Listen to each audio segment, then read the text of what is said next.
नमस्कार, स्वागत है आपका प्रदेश जेपीडी न्यूज में। मैं हूं आपके साथ नेहा। चलिए बिना देर के नजर डालते हैं आज की तमाम बड़ी और खास खबरों पर।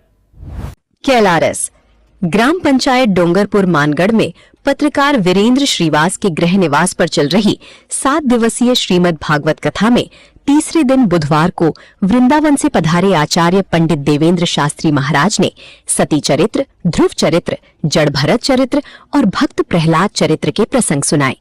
इन चरित्रों के माध्यम से भक्तों को त्याग, अटल भक्ति और ईश्वर में दृढ़ विश्वास का महत्व।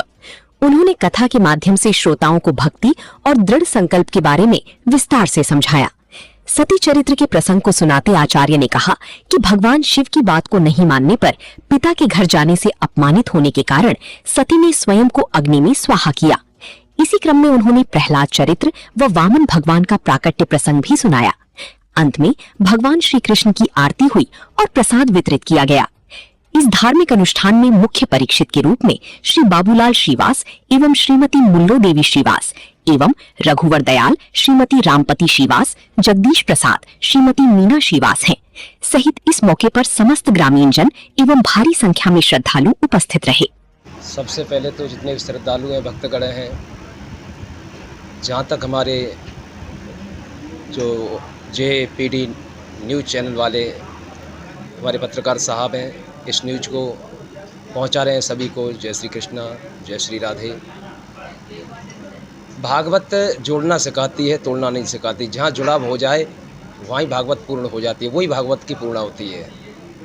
और जहाँ टूट जाए तो वो पूर्ण होती नहीं है, वो भागवत नहीं है, वो भाणवत हो गई। और जहाँ जुड़ जाए वही भागवत है।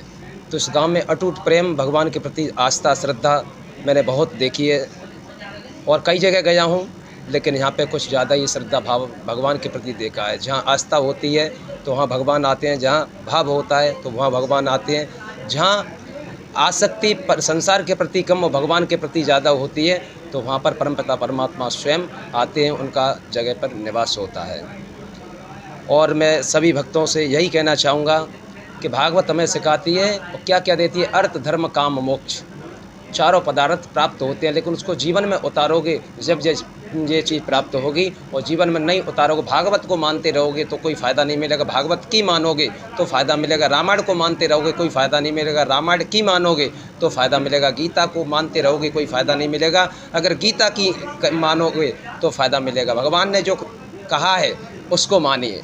भगवान ने जो किया है, कृष्ण ने जो किया है, तो उसको तो आप मनन कीजिए, चिंतन कीजिए। और राम ने जो करके दिखाया उस चरित्र में चलोगे तो निश्चय ही मोक्ष की प्राप्ति होगी। आपका चरित्र सुंदर बनेगा और चरित्र सुंदर बनेगा तो संसार में आपकी जय जयकार होगी। यही भागवत का नहीं समय क्या नाम है, राम कथा जे सुनत अगाही रस विशेष जाना तिन्नाई।